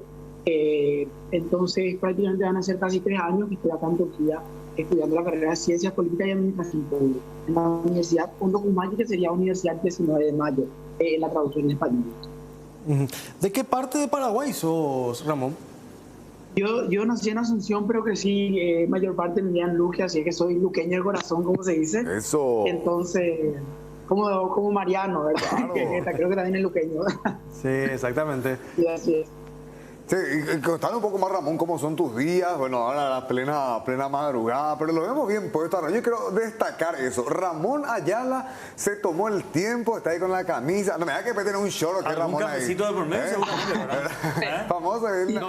No sabemos si se quedó despierto toda la noche o se acaba de despertar. Obviamente que no se despertó recién por lo que vemos, ¿verdad? No, yo ya me hice nomás ya continué nomás ya de seguido, ¿verdad? Como yo tengo mucha energía, me tomé un cafecito antes y ahora estoy full, ¿verdad? Me dije, tengo que estar bien puesto con todas las pilas para poder hablarle un poco. Bueno, les comento un poco la experiencia de estudiar en el extranjero y en Turquía, en un país como Turquía que está cerca del Medio Oriente, ¿verdad? A mí me interesó mucho Turquía porque es un país que básicamente es solo conocida por las series turcas en Paraguay.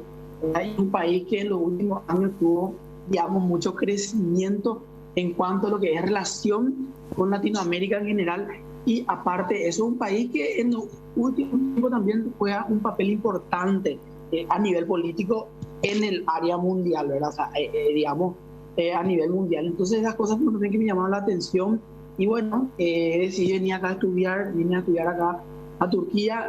Yo creo que es una muy linda experiencia porque se conoce otra cultura totalmente distinta, estamos hablando de otro idioma, de otra religión, porque sabemos bien que en el país la mayor religión practicante es la musulmana, y lo bueno es que uno se acerca un poco a lo que tiene que ver con todo Medio Oriente y conocer un poco toda la historia rica que tiene y toda la rica cultura que tiene este país, ¿verdad? Que se encuentra, digamos, tiene salida al mar Mármara y al Mar Negro. Entonces la verdad que es una experiencia muy interesante, muy interesante venir a estudiar, más que nada conocer otra cultura y aparte de eso llevarse algo único, que es la experiencia de conocer otro punto de vista de Occidente y el punto de vista de Oriente, ¿verdad? Porque podemos decir que tenemos muchas diferencias culturales, ¿verdad? Empezando por la religión misma. Y ahí vos tenés contacto con otros jóvenes, digo, paraguayos o por lo menos sudamericanos, otros así americanos también con los que te estás manejando. Sí, en la ciudad donde yo estoy somos pocos latinos, somos 3 latinos actualmente estudiando, un venezolano, una mexicana y yo, ¿verdad? Pero sí, en Turquía podemos hablar que hay una gran cantidad de estudiantes latinoamericanos, especialmente colombianos, venezolanos, que también vinieron con este programa. Paraguay más bien empezó hace poco, creo que es el 3er año que está, digamos, accediendo a las becas de Turquía, pero sí hay otros países que ya que empezaron a partir del 2012-2013, entonces ya, digamos, hay mayor cantidad de estudiantes de esos países, o sea, en diferentes ciudades, en Ankara, en Estambul y en otras ciudades, repartido en todo el país. Ramón, en cuanto al idioma, ¿esto no fue impedimento para poder ir hasta ese lugar, para poder estudiar? Porque, bueno, es un idioma distinto al que nosotros usamos acá en Paraguay, obviamente. Les comento ahí, básicamente no nos pedían en la aplicación de la beca que tengamos inglés. Si bien si uno quería estudiar para una universidad o quería estudiar la universidad en inglés, también tenía la opción, rendía los exámenes internacionales de inglés y podía aplicar en inglés. Pero tampoco no era una imposibilidad porque ellos acá te ofrecen un año de turco, entonces con ese año de turco uno se prepara para la universidad. En el caso mío yo decidí aprender el año de turco porque yo creo que en el futuro me va a servir mucho el idioma turco porque no existe mucho en la región de Latinoamérica gente que hable turco. Entonces yo creo que es una herramienta muy importante para mí, tanto en Paraguay, tanto para Latinoamérica. ¿Y cuánto tiempo estudiaste para poder hablar bien el turco? El turco, y vos sabés que me han de forzaimi, como se dice, ¿verdad? De forzaimi, yo creo que la parte más difícil que me tocó a mí, ¿verdad? Del año de idiomas fueron como 9 meses, pero eran de lunes a viernes de 8 de la mañana a 3 de la tarde en un instituto que está preparado, había otro extranjero y bueno, te enseñaban el idioma turco en turco. Entonces uno decía, yo nunca voy a aprender, pero bueno, con el tiempo a la fuerza se aprende eso, ¿verdad? Entonces con el tiempo uno aprendió, más o menos le calculo que 1 año tomé para poder tener un nivel que me sirva a mí para comunicarme, escribir y cumplir con mi carrera académica, ¿verdad? Ramón, una experiencia realmente muy buena, porque aparte de amalgamar, digamos, nuevas culturas, de ir aprendiendo el tema del idioma y compañía, ¿cuál fue, digamos, en ese proceso de adaptación el aspecto más complicado para vos? ¿Y estás solamente estudiando o ya a estas alturas estás trabajando, estás pudiendo hacer algo paralelo al estudio o no? Sí, yo de hecho que ahora mismo estoy trabajando, tengo la oportunidad de estudiar y estar trabajando, pero no estoy trabajando en Turquía, estoy trabajando de manera virtual en Paraguay con una organización que trabaja con jóvenes que crecieron en instituciones de cuidados alternativos, ¿verdad?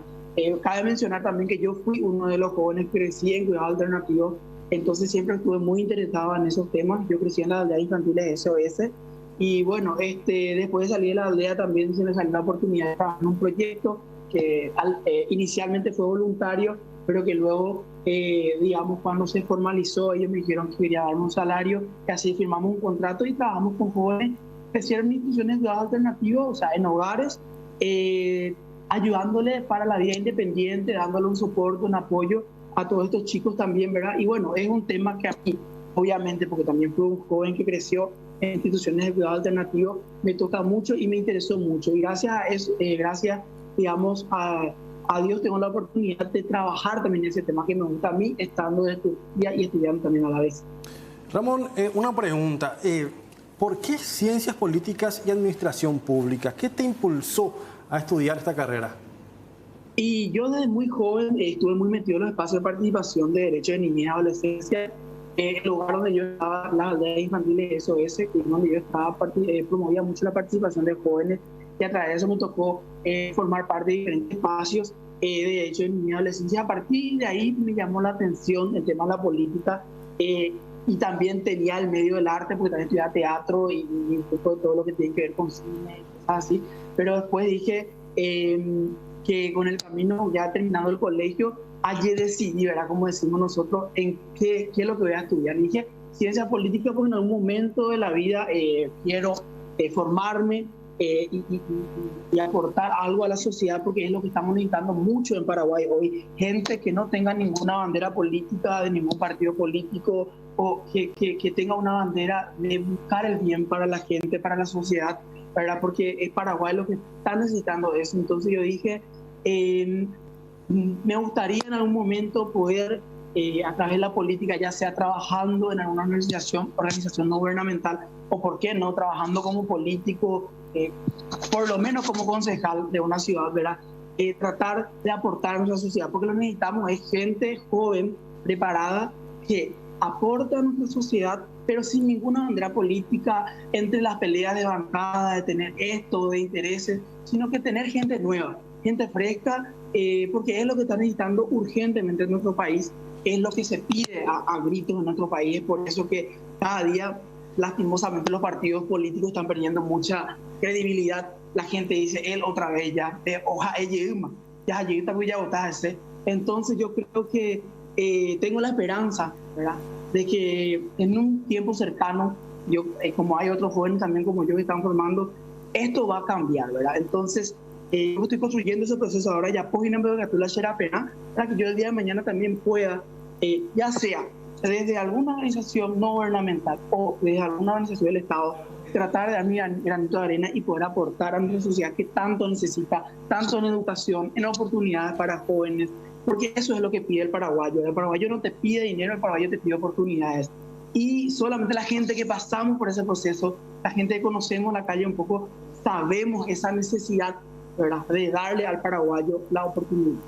Bueno, me parece muy interesante realmente la alocución, la exposición del querido Ramón, y ya prácticamente te estoy escuchando en un tono de futuro político acá en nuestro país. ¿Estás decidido a volver a aplicar todos esos conocimientos, digamos, adquiridos allá en Turquía, en tu carrera? O por ahí de repente, si es que se presenta alguna oportunidad laboral buena, ya sea en Turquía o en otro país europeo, ¿te quedás por allá o volvés sí o sí?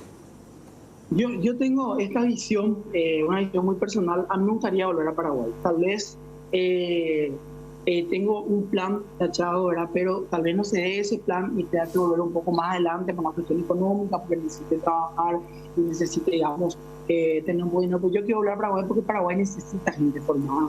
Es por eso que uno sale a formarse en el extranjero y traer las experiencias de otros países. Yo quiero volver a Paraguay y trabajar en Paraguay y bueno, y seguir formando, porque yo creo que también está en la formación y en conocer nuevas culturas, nuevos países, conocer otros países y tomar buenos ejemplos de otros países. Yo creo que ahí también está el camino de poder mejorar y cambiar. Usted ya tiene que estudiar por algo, como se dice. No sé si ya lo dijiste, pero te vuelvo a preguntar en caso que ya lo dijiste, ¿verdad? ¿Cuántos años vos tenés, Ramón? Yo ahora, hoy estoy cumpliendo 23 años, hoy es mi cumpleaños. Por ahí teníamos que haber empezado. Muchas felicidades, Ramón. Sí. Muchas gracias, muchas gracias. Pero, espera, ¿de hoy o de ayer ya? ¿Entendés? En el sentido que está de madrugada. De Turquía ayer, pero de Paraguay todavía hoy, porque el 30 de mayo. Hoy es de 29, 30, ¿verdad? Creo que sí. El 30 de mayo. Estamos en 30. Y Pucuma la mayo. Ramón, ¿y qué le decís, por ejemplo, a los jóvenes, teniendo en cuenta tu edad nada más? ¿Qué le decís, por ejemplo, a los jóvenes que no quieren saber nada de la política, que no quieren meterse por la politiquería que existe actualmente en nuestro país? ¿Qué le decís, por ejemplo, vos que conocés del lado positivo de la política? Y yo creo que cuanto más todos nos involucremos, cuando más todos pongamos nuestro granito de arena en la política, Paraguay va a cambiar más rápido.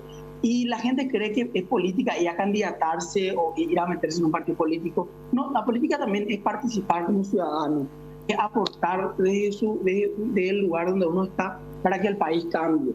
Desde las mínimas acciones, o sea, digamos, desde organizarse en su comunidad, de trabajar para un proyecto que ayude a jóvenes, por ejemplo, en vez de andar en drogas, a que se pongan a estudiar o que se pongan a formar parte de actividades que le ayuden a no estar en el camino de las drogas. O sea, política se puede hacer de varias formas. La gente puede creer que la política es ir a votar o ir a candidatarse. Entonces, no, en realidad hacer política es tratar a través de organizarse en conjunto, digamos, tratar de cambiar un poco algo de nuestra sociedad y tratar de dar nuestro granito de arena. Y yo le digo a los jóvenes dos cosas que yo hasta ahora aplico mucho y que me ayudan mucho. Uno es que uno nunca tiene que dejar de tener esa esperanza de que las cosas pueden cambiar, ¿verdad? Y dos es que no importa cuán pequeño sea,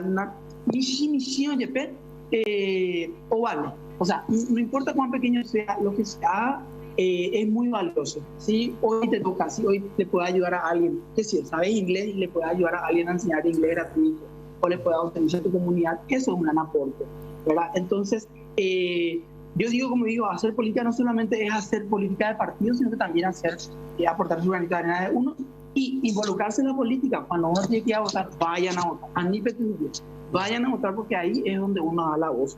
Cuando uno tiene que hablar, cuando uno tiene que decir vaya y diga, ¿verdad? Siempre de la manera correcta, educada, ¿verdad? Como se dice, pero sí, hay que hacer ciudadanía porque yo creo que ciudadanía construye el puente para el futuro.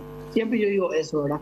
Y yo a través de la experiencia que yo tengo hasta ahora en mi vida, yo creo que el mejor camino es nunca dejar de pelear, siempre seguir y no perder la esperanza. A veces medio que cuesta y es turbulento porque decía iba y estaba a ver la situación, pero después otra vez sale algo, ¿verdad? Ahí que uno dice, bueno, puede cambiar. Ramón, volviendo al tema de tu experiencia personal allí en Turquía, comentanos un poquito acerca de la comida. ¿Tuviste algún tipo de problema o inconveniente con ese aspecto específicamente? Y volviendo a la cultura turca, la verdad que Turquía tiene una cantidad de comida, ¿verdad? Porque es un país muy grande, hay un sector que come más pescado, hay otra ciudad que come más carne. Y yo la verdad, porque yo soy una persona que me gusta comer mucho, digamos, la carne paraguaya, que es la no tiene comparación, como se dice. Entonces me costó un poco esa parte, ¿verdad? No me acostumbré mucho a la carne turca porque, bueno, qué sé yo, la diferencia de nuestros animales, y aparte que acá no consumen chancho, pero acá no existe la carne de chancho, porque la mayoría de musulmanes, en la religión musulmana no se consume. No está prohibido, uno puede comprar, pero obviamente como la mayoría no consume, no existe un mercado para ese sector. Entonces uno extraña, por ejemplo, eso. Pero sí, hay cosas maravillosas de la gastronomía turca, como especialmente los dulces, la parte de los postres que son realmente muy ricos.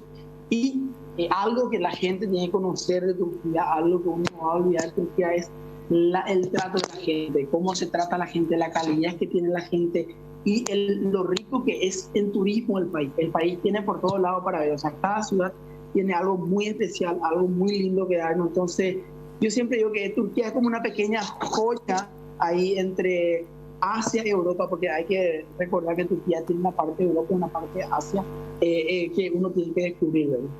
Hoy pico la mandioca por otro lado, Ramón. Hoy, vos sabés que se trajo la mandioca. Yo creo que hay unos brasileros que en una ciudad plantan mandioca y venden por internet, pero no es común que la mandioca, y está muy cara, de estar como en casi 50.000 el kilo por ahí. ¿El costo de vida es elevado ahí, Ramón?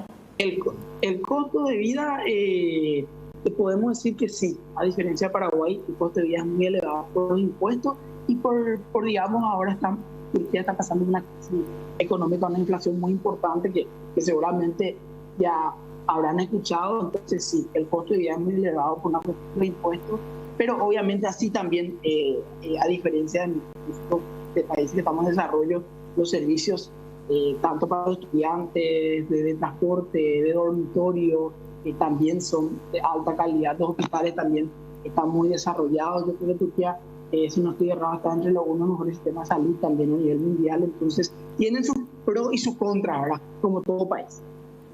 ¿Colectividad paraguaya, tenés contacto con ellos, con algunos compatriotas, o estás muy solo por ahí? Sí, tenemos nuestro grupo de WhatsApp. La mayoría de los paraguayos están en Estambul. La gente de la Embajada de Paraguay también es súper cálida, siempre nos recibe. Y de vez en cuando me suelo ir a la ciudad de Estambul porque yo estoy lejos, estoy como a 10 horas de Estambul en bus. Entonces me suele recibir allá Daniel, por ejemplo, un paraguayo que está hace mucho ya acá en Turquía, me suele recibir otro paraguayo también. Estamos como más o menos entre 60 y 70 paraguayos, le calculo yo, en Paraguay. En Turquía, bien dicho. ¿Cuánto tiempo dura la carrera y en qué año estarías culminando entonces la carrera en sí, Ramón? Yo estaría culminando la carrera en sí dentro de 2 años. Ya son 3 años, con 1 año de idioma, y ahora estoy en el segundo año de la carrera. Me faltan 2 años más para culminar la carrera. ¿Algún mensaje especial, teniendo en cuenta de que seguro, y sí o sí estoy bastante seguro de que tus padres, tus familiares, amigos están viendo a esta hora la programación? ¿Algún mensajito que quieras dejarles a través de este espacio? Sí, quiero mandar un saludo a toda la gente que siempre me apoya, ¿verdad? Porque son mucha la gente que siempre me da la mano y me ayuda. También especialmente quiero saludarle a una persona que está viendo ahora el programa y que nos hace el aguante en todas las cosas de Paraguay, que es Karin. Después tengo al tío Nazario, al tío José y a otros más que no quiero obviamente mencionar muchos nombres porque o si no, Priañe reclamata, ¿verdad? Entonces quiero mandarle, ¿cómo se dice? Un saludo enorme y agradecerle siempre a toda esa gente hermosa, amigos, familiares, conocidos, que están ahí siempre al tanto para mí cuando yo necesito, ¿verdad? Y también agradecerle a ustedes por el espacio. ¿Despedida en turco? Una despedida en turco. Te voy a decir un chao en turco que es como un guruşuruz. Se dice guruşuruz, se dice chao. Pero es fácil, Ramón. Sí, súper. Guruşuruz. Guruşuruz. Así es, guruşuruz. Sí, Guruşuruz. Mucho guruşuruz para vos también, ¿sí? Muchas gracias. Gracias, Ramón Ayala, estudiante de Ciencias Políticas, está en Turquía y qué gusto, ¿verdad? Como decía Jorge, este espacio que ya la gente se va acostumbrando, la gente pide, la gente también sugiere, ¿verdad? Poder conversar con sus familiares que están en el exterior y saber cómo le va a los paraguayos fuera de nuestro país. Y hablamos de muchos casos de éxito, la gente que está estudiando, gente que está trabajando, gente que va. El caso de la chica también me llegó mucho, era que ella está decidida, ya fue a España, va a estar ahí por un tiempo y después va a volver. Claro, para poder estudiar acá. Exacto. Con lo que pudo ahorrar, ¿verdad? Y hay gente que tiene mucha suerte, como en el caso específico de ella, que por ejemplo le dieron comida y techo, inclusive, que a ella se ahorró bastante. Sí. Y el caso de Ramón, ¿verdad? Que no le preguntamos si no tiene parentesco con... ¿Sigue ahí Ramón? Sí, ya. Pero ya le dijimos Churus. Ramón. Churus. Sí, le escucho. Sí, le Churus. Nos vemos. No, espera, ¿vos no sos familiar de Chipabarrero o nada de esas cosas? Ojalá si tuviera chipa gratis, ¿no? Okay. Gracias, Ramón. Sí. Ahora sí. Igualmente, gusto a ustedes. Muchas gracias. Dale, Aleta. Muchísimas gracias. Entonces, y saluda a su gente, ¿verdad? Acá de Paraguay. Y obviamente que vamos a seguir aguardando también sus mensajes a través de la línea que aparece en pantalla, 0985-625-000. Algún contacto también que ustedes tengan allí con algún familiar, algún amigo que esté triunfando, que esté trabajando, estudiando por el exterior. Obviamente que vamos a recibir con muchísimo gusto los datos que nos envíen a través de esta línea. Queremos ahora hablar de esta actividad que se estuvo realizando en el departamento de Misiones, específicamente en la ciudad de Ayolas. La entrega de más de 1000 viviendas para familias que de esa manera podrán acceder a un espacio digno para ellos. Lo importante que significa este día para los propietarios de las 1136 viviendas aquí de Ayolas. Independientemente a las grandes obras de infraestructura que podamos dejar como legado, como la maquinización del brazo Añacuá. Estamos aquí hoy haciendo una justicia histórica con los moradores de las viviendas, que hoy realmente cumplimos la filosofía doctrinaria del partido a quien represento, el Estado servidor del hombre y de la mujer libre. Hoy son libres al tener una vivienda digna. Estamos trabajando por el bien de la gente, por el bien de nuestros pueblos. Cuando se calculó que esto iba a costar el doble de lo que finalmente costó. Esa es la diferencia entre un gobierno que gobierna para los negocios de sus amigos y un gobierno que gobierna para el pueblo. Así de claro, Mario, así de claro. Hay ladrones y hay políticos honestos. No todos somos lo mismo. Y vine feliz también por la causa que hoy nos convoca, que es darle a los habitantes, hombres, mujeres, de Ayolas, la vivienda que merecen. Y que en el siglo XXI no es posible pensar a la vivienda de otro modo que no sea un derecho humano. Todo ser humano tiene el derecho a tener un techo que lo proteja. Y tiene derecho a ser dueño de una vivienda digna en donde vivir él y su familia.